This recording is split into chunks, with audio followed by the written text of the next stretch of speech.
Hello chess lovers, Suren here, and in this video I want to share with you a very interesting game played between American chess grandmaster Hikaru Nakamura and the reigning world chess champion Magnus Carlsen. This game is from round 1 of 2020 St. Louis Rapid and Blitz online tournament.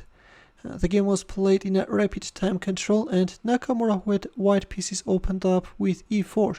Carlsen responded with Caro-Kann defense, d4, d5, and e5. Advanced variation is on the board. Bishop f5. In here, other popular alternative is c5, but in the game we see bishop f5, to which Nakamura answered with Tal variation h4, a move which first used Paul Keres, and then Mikhail Tal popularized it by playing several times against Botvinnik during their 1961 World Chess Championship match. And now if a move like e6, then g4 h5 can follow, and black has several alternatives. For example, against Tal, Botvinnik chose h6, h5, and even c5. In this game, Carlsen answered with h5, and in return, Nakamura instantly offered the exchange of light-squared bishops.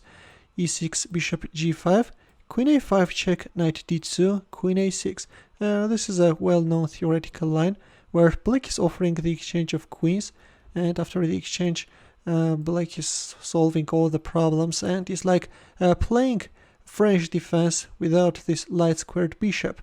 After c5, black is getting a pretty nice game. That's why instead of going for queen takes a6, Nakamura played c4, knight e7, knight gf3, knight f5, white castled kingside, knight d7, and b3. To d takes c4, white intends to recapture with a b pawn, bishop b4, rook d1, knight b6, rook c1, and Carlsen also castled kingside. As you may have already guessed, this pawn on a2 is untouchable because once black queen is appearing on this awkward square, white can easily finish it up.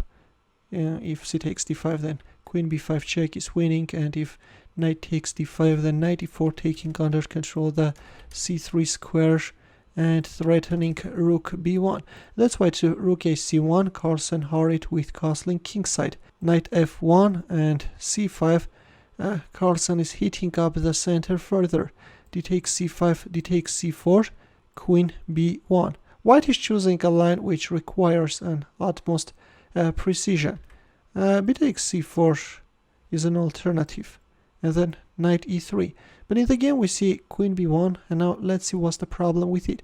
Actually, this is a very strong move. White is both protecting this pawn, at the same time is keeping the queen on this diagonal, but yes, in this case white should deal with a very strong passed pawn on c4, something which is later going to become very problematic.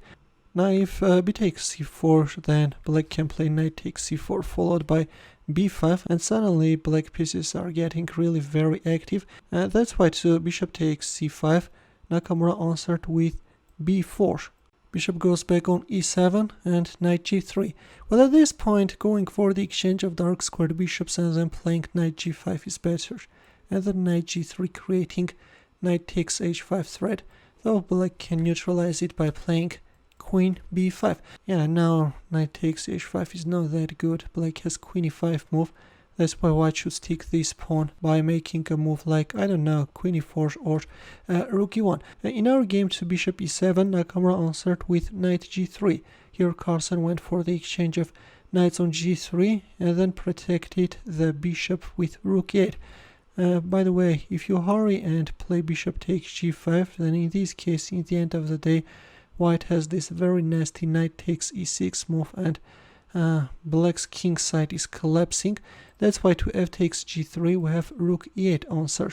Bishop takes e7, rook takes e7, knight g5, g6. Already there is a strong protective piece on e7, and knight takes e6 doesn't work. Queen e4 by Nakamura. Well, at this point g4 looks somewhat interesting, but the thing is that in all the variations black is managing to repel white's attack successfully. Now if h5, then black can simply play knight d5. If here, then queen b6 check, and then king g7. Suddenly even white is finding himself in trouble, and after h takes g4, if a move like knight takes f7, then of course rook takes f7 is not good. White can give a perpetual check, and then rook d6 is coming, queen h6, queen e6, and that's why instead black can simply play king g7, thus neutralizing white's attack. If here, then knight d5, black is just doing great, and that's why to g6 we have queen e4 answered by Nakamura. There comes knight d5 and king h1. This is a move which is already losing. Well, in here rook takes c4 is the move, and you should not be afraid of losing an exchange, you know, because in this case your knight is equally strong as black rook. You can play, for example, knight e4, and if queen takes b4, then you can even force a draw, you know, and then knight takes h5.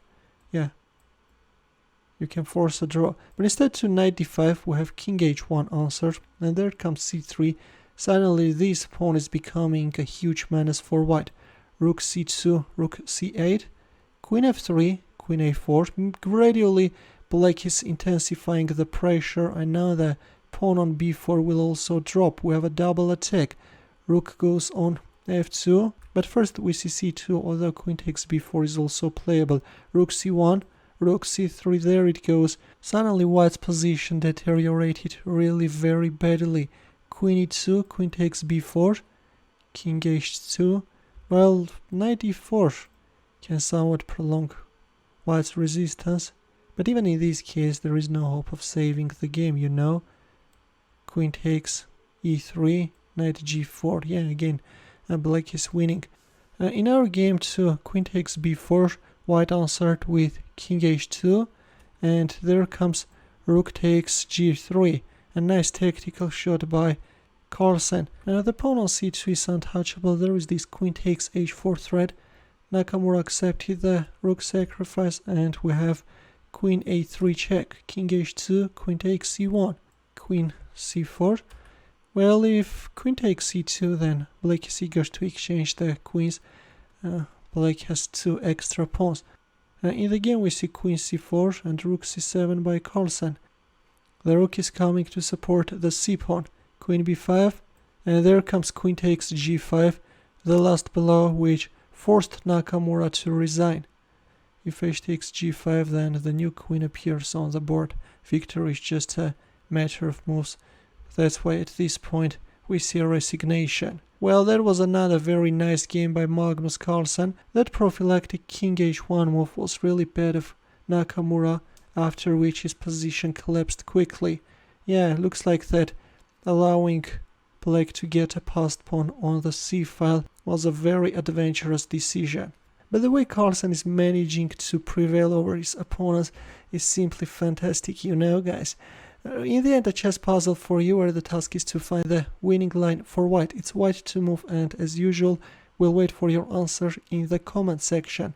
Feel free to check out the playlist of Magnus Carlsen's games as well. We'll see you in my next video. Take care.